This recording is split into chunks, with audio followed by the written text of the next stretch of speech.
अस्सलाम वालेकुम 10th class. आज हमने इस्लामियत इख्तियारी में टॉपिक करना है समाजी इंसाफ। समाजी इंसाफ हमने एक टॉपिक प्रीवियस लेक्चर में हमने स्टार्ट कर दिया था। तो उसमें हमने ये क्या था समाजी इंसाफ, यानी कि माशरे में वहाँ कानूनी मसावात मौजूद हो, ये देखा जाता है समाजी इंसाफ में कि माशरा समाज माशरा, ठीक है। तो माशरे में समाजी इंसाफ जो है कानूनी तौर पर मसावात हों, यानी कि तमाम जो लोग हैं उनको एक जैसे हकूक़ हासिल हों और किसी को किसी अहमियत फजीलत हासिल ना हो किसी दौलत की वजह से, और या फिर किसी जो है किसी और वजह से, किसी बर्तरी की वजह से, कि किसी ख़ानदानी नस्ल की वजह से कोई अहमियत हासिल ना हो, बल्कि एक जैसी अहमियत सबको हो और कानून की नज़र में सब बराबर हों, सबको एक जैसा इंसाफ मिले। और दूसरी बात यहाँ ये देखी गई थी कि इंसानियत इंसान जो है, इंसान होने के नाते बहैसियत इंसान सब मसावात वहाँ पे मौजूद है उस माशरे में, या फिर वहाँ पे माशरे में माशी और इक्तसादी मसावात मौजूद हैं। यानी कि इक्तसादी और माशी मसावात क्या होता है कि मुलाजमत के सिलसिले में, नौकरियों के सिलसिले में, जो माशी रोज़गार कमाने के सिलसिले में, क्या उसको जो काम की जो काम सौंपा गया किसी के ज़िम्मे, क्या वो इसकी सलाहियत उसमें मौजूद है और उस सलाहियत के मुताबिक उसको मुआवजा मिल रहा है। ये सारी बातें जो थी हमने कल समाजी इंसाफ में रीडिंग में की थी। आज हम बेटा उसी को कंटिन्यू करते हैं। नेक्स्ट पेज इसका है page number 78। So open page number 78 बेटा, ओपन योर बुक और पेज नंबर 78 ओपन करें, ठीक है। आज हमने करना है कानूनी मसावात नंबर 1, यानी कि नंबर जो था 1 था वो समाजी इंसाफ था, ठीक है।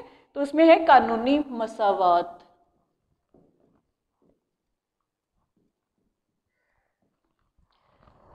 अब कानूनी मसावात क्या है ये आज हम देखते हैं कि इस्लाम कानून की बालादस्ती और अल्लाह के कानून के सामने अफराद माशरा की मसावात का कायल है।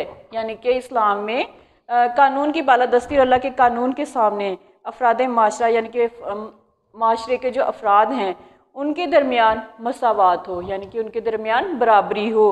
कानून में जो रियायत या सज़ा किसी एक के लिए मुकर्रर है, इसमें अमीर गरीब, अफसरों मातहत और छोटे बड़े की कोई तमीज़ नहीं है। यानी कि कानून की नज़र में सब बराबर हैं। यहाँ पे कोई भी अमीर नहीं है, कोई गरीब नहीं, यानी कि अमीरों के लिए अलग कानून नहीं है, गरीबों के लिए अलग कानून नहीं है, सबके लिए एक ही कानून है। ना कोई अगर कोई आला मर्तबे पर फाइज है और दूसरा उसका जो है उसके मातहत है, उसके अंडर काम कर रहा है, तो उन दोनों में भी कोई अलग अलग कानून उनके लिए नहीं है, बल्कि वो भी कानून की नज़र में बराबर हैं।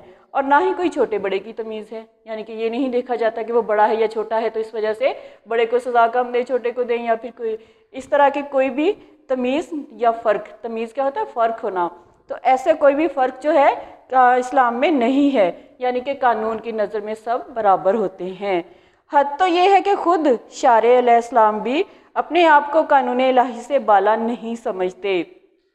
शारे अलैहिस्सलाम आप सल्लल्लाहु अलैहि वसल्लम के लिए इस्तेमाल किया गया लफ्ज़।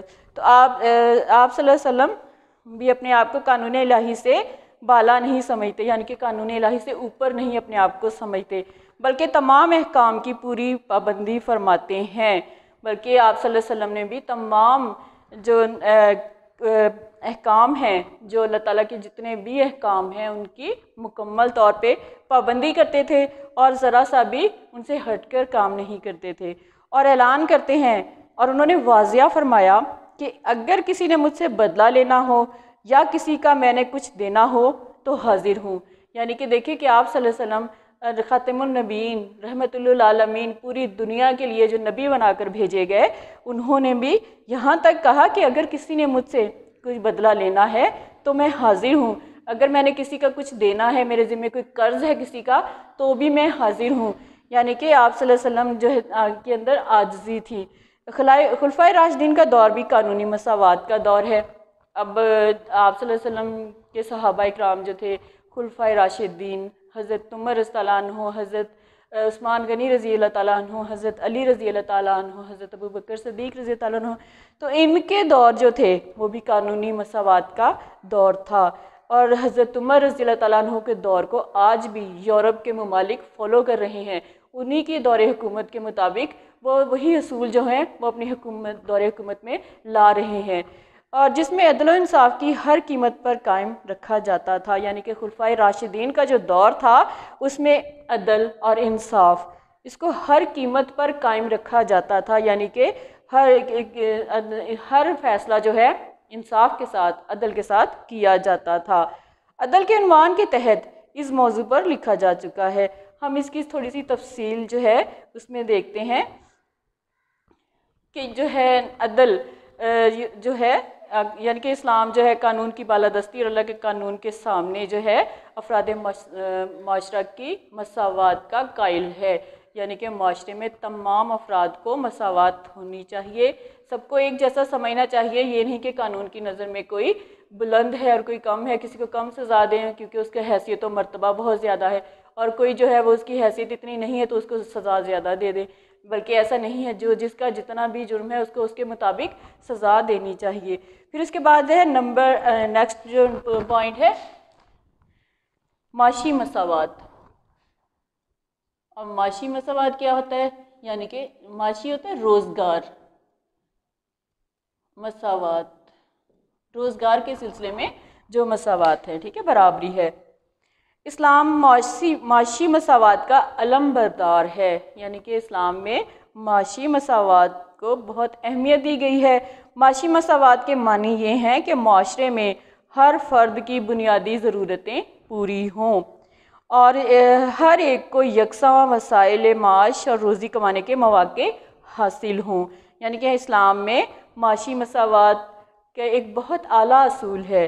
माशी मसावात के मानी ये हैं कि माशरे में जो जितने भी लोग हैं, यानी कि माशरा बहुत सारे लोगों से मिलजुल कर बनता है, तो इसमें जितने भी लोग हैं हर फ़र्द की बुनियादी ज़रूरतें जो हैं, जो बहुत अहम ज़रूरतें जो हैं वो पूरी हों और हर एक को यकसा वसाइल माश यानी कि रोज़ी कमाने के ज़राए, वसाइल माश यानी कि रोज़ी कमाने के ज़राए और रोज़ी कमाने के मौक़े हासिल हों।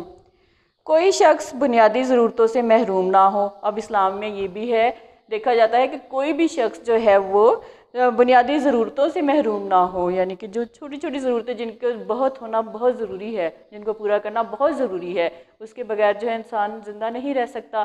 कुछ ऐसी ज़रूरतें होती हैं, खाना पीना, कपड़े पहनना, घर वगैरह, तो ऐसी ज़रूरतें जो हैं, बुनियादी ज़रूरतें जो हैं, उनसे कोई भी इंसान महरूम ना हो और हर एक को काम और मेहनत का माकूल मुआवजा मिल रहा हो। ये भी देखा जाता है हमारे माशरे में, हमारे इस्लाम में, कि जो काम कर रहे हैं उनको मेहनत का मुनासिब मुआवजा मिल रहा है। कहीं ऐसा तो नहीं कि उनसे बहुत ज़्यादा मेहनत करवाई जा रही हो और उनको मुआवजा उतना ना दिया जा रहा हो, तो ये भी उनकी हक तलफी हो जाती है। इस तरह से अगर उनको उनकी हैसियत, जितना उनको काम दिया जा रहा है, सौंपा गया है जो काम, वो अपना काम सही ज़िम्मेदारी से कर रहे हैं, तो उनको मुआवजा भी उसकी मेहनत के मुताबिक ही मिलना चाहिए।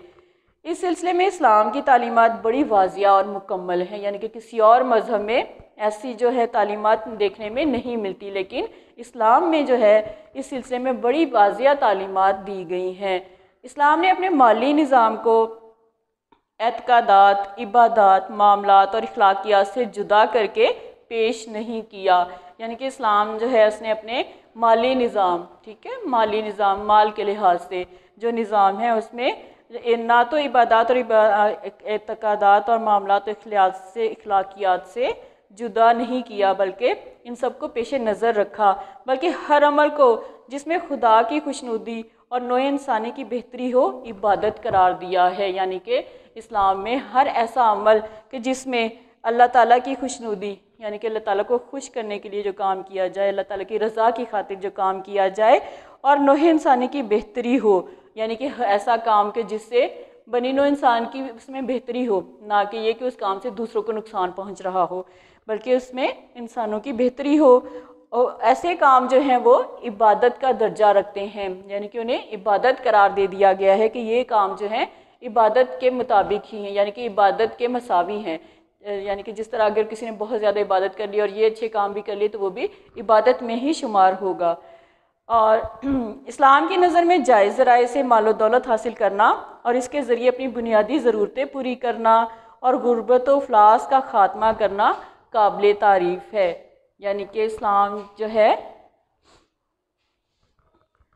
इस्लाम की नज़र में क्या है कि जायज़ ज़राए से, यानी कि हमने ज़राए पढ़े थे अक्ल हलाल में, ठीक है, कि रोज़ी कमाने के जायज़ ज़राए क्या हैं।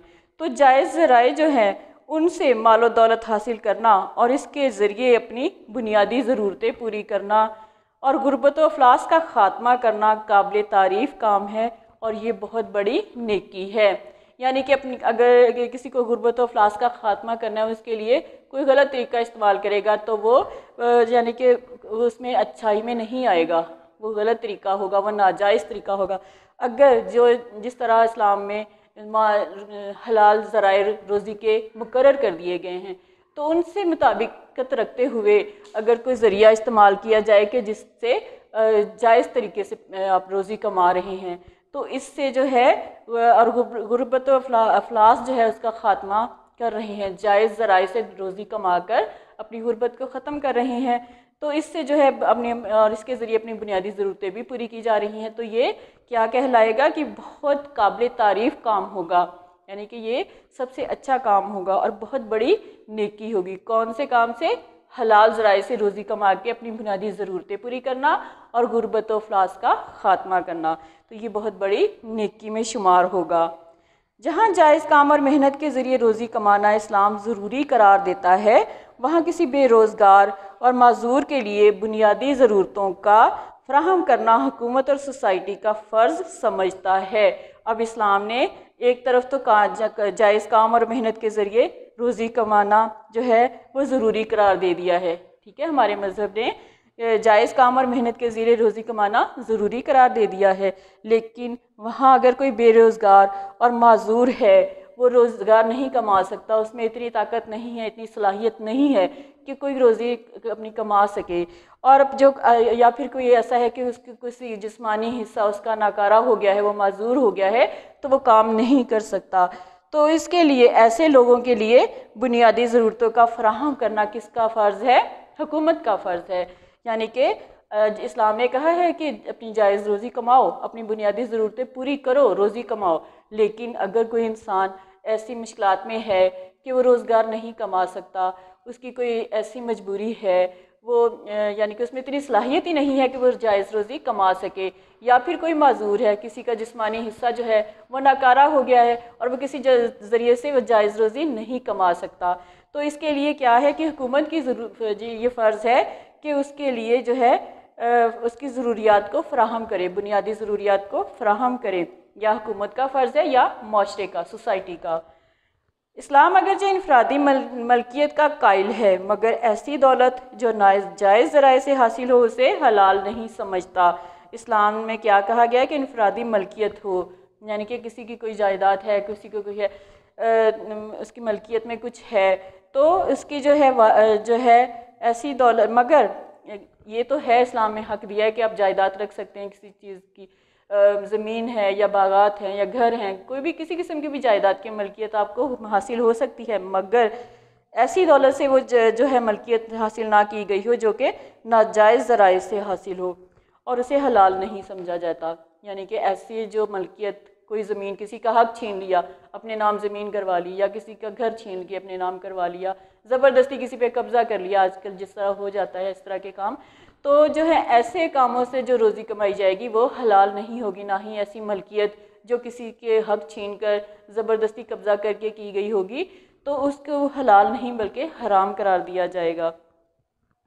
इसी तरह जब वो दौलत एक हद से बढ़ जाए तो ज़कात की अदायगी वाजिब कर देता है। अब इस्लाम क्या करता है कि जब दौलत, ठीक है, कोई जायज़ ज़राए से दौलत कमा रहा है, ठीक है, रोज़गार उसका अच्छा है और वो बहुत अच्छी रोज़ी कमा रहा है, तो उसको जो है जायज़ ज़राए से जो है दौलत जो है कमा रहा है, तो वो एक हद से बढ़ गई है, अब उसकी ज़रूरतों से बढ़ चुकी है वो दौलत, इतनी दौलत उसके पास आ गई है, तो उसके ऊपर क्या चीज़ वाजिब हो जाती है? ज़कात की अदायगी। जब दौलत हद से बढ़ जाए किसी के पास, तो उसके लिए किस चीज़ की अदायगी ज़रूरी है? ज़कात की अदायगी। यानी कि ज़कात की अदायगी उसके लिए फिर फ़र्ज़ हो जाती है, उसकी वाजिब हो जाती है कि वो ज़कात अदा करे ताकि उसका माल जो है वो पाक हो जाए। और ज़कात के अलावा बवक्त ज़रूरत हुकूमत को ये हक़ देता है कि मज़ीद टैक्स लगाकर तमाम अफराद मुमलिकत की बुनियादी ज़रूरतें पूरी करने की ज़िम्मेदारी निभाए। अब हुकूमत को ये इख्तियार दे दिया इस्लाम ने कि अगर कोई इंसान ज़कात दे रहा है वो ठीक है, और इसके अलावा जो है अगर ज़रूरत पेश आ रही है मुल्क को, हुकूमत को, कि वो बुनियादी ज़रूरतें पूरी नहीं कर सकती, तो इसके लिए हुकूमत को ये हक़ है कि वो इसके अलावा मज़ीद टैक्स लगा दे। ठीक है, ज़कात के अलावा भी टैक्स लगा दे और तमाम अफराद की बुनियादी ज़रूरतों को पूरी करने की ज़िम्मेदारी अच्छे तरीके से निभा सके। इस्लाम अपने माशी निज़ाम की बुनियाद दर्ज झेल हक़ाइक़ पर रखता है। अब ये देखा गया कि इस्लाम जो है अपने माशी की जो है निज़ाम की बुनियाद किस तरह रखता है। तो इसमें नंबर 1 पे है, कायनात की हर चीज़ अल्लाह की मलकियत है और हकीकी हाकिम और मालिक अल्लाह है, और जो कुछ किसी के पास है वो अल्लाह की अमानत है और इसमें अल्लाह के अहकाम की रोशनी में ही तसर्रुफ़ का हक़ है। यानी कि कायनात में जो कोई भी चीज़ है वो सिर्फ़ और सिर्फ अल्लाह ताला की मलकियत है और हकीकी हाकिम और मालिक अल्लाह है। इंसान जो है वो तो थोड़े अरसे के लिए दुनिया में आया है, उसने चले जाना, लेकिन हकीकी मालिक जो है, हकीकी मलकियत जो है वो किसकी है? अल्लाह ताला की है। और जो कुछ किसी के पास है वो एक अमानत है अल्लाह ताला की तरफ से उस इंसान के पास, कि वो अल्लाह ताला की अमानत के तौर पे उसको ये चीज़ सौंपी गई, और इसमें अल्लाह ताला के अहकाम की रोशनी में ही तसर्रुफ़ का हक़ है। और जो चीज़ चाहे दौलत है या कोई चीज़ जायदाद है, जो भी चीज़ किसी को सौंपी गई है और इसमें अल्लाह ताला के अहकाम की रोशनी में ही खर्च करने का तसर्रुफ़ क्या होता है? खर्च करना। तो खर्च करना जो है वो अल्लाह ताला के अहकाम की रोशनी में ही उसको ये हक़ हासिल है कि वो जो अपनी जायदाद में से या फिर अपनी रोज़ी में जो उसका ज़रिया माश या अपनी दौलत में से वो जायज़ सही तरीके से खर्च करे, तो वो सिर्फ़ और सिर्फ अल्लाह ताला के अहकाम की रोशनी में ही खर्च करने का उसको हक़ हासिल है। तो ये बेटा आज हमने रीडिंग की कानूनी मसावात और माशी मसावात। ठीक है, तो कानून की नज़र में किस तरह से जो है मसावात होनी चाहिए और माशी लिहाज से। अब इसके शॉर्ट क्वेश्चंस बेटा नोट करें, मैं आपको नोट करवा रही हूँ। क्वेश्चन नंबर 1 नोट करें, कानूनी मसावात से क्या मुराद है?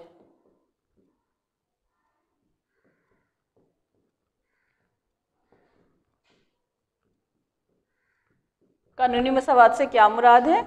यहाँ से देखिए बेटा पेज नंबर 78 पर कानूनी मसावात की फर्स्ट लाइन, इस्लाम कानून की बालादस्ती, यहाँ से लेकर और छोटे बड़े की तमीज़ नहीं, यहाँ तक फर्स्ट का आंसर है। क्वेश्चन नंबर 2 है बेटा, खुलफाए राशिदीन का दौर कैसा था?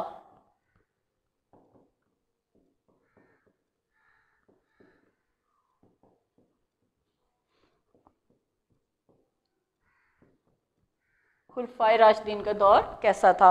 इसी पैराग्राफ में देखें बेटा, यहाँ पे सेकंड लास्ट लाइन, खुलफाए राशिदीन का दौर यहाँ से लेकर और हर कीमत पर कायम रखा जाता था, यहाँ तक है। फिर उसके बाद थर्ड क्वेश्चन, माशी मसावात के क्या मानी हैं?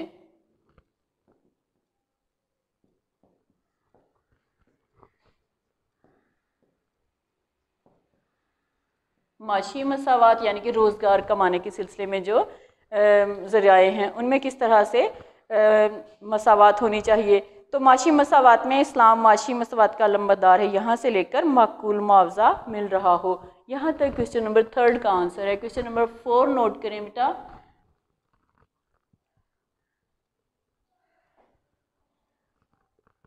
माशी मसावात के सिलसिले में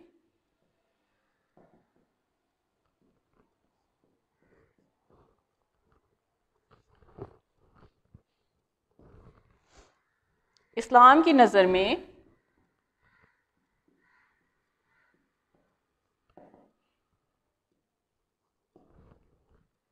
काबिल तारीफ काम क्या है?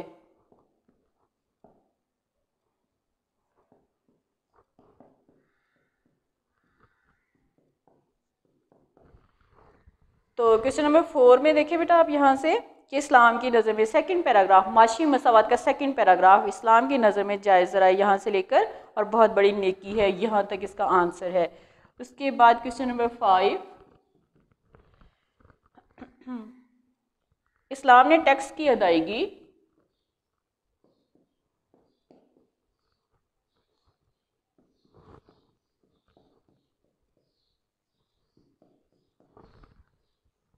क्यों वाजिब करार दी है।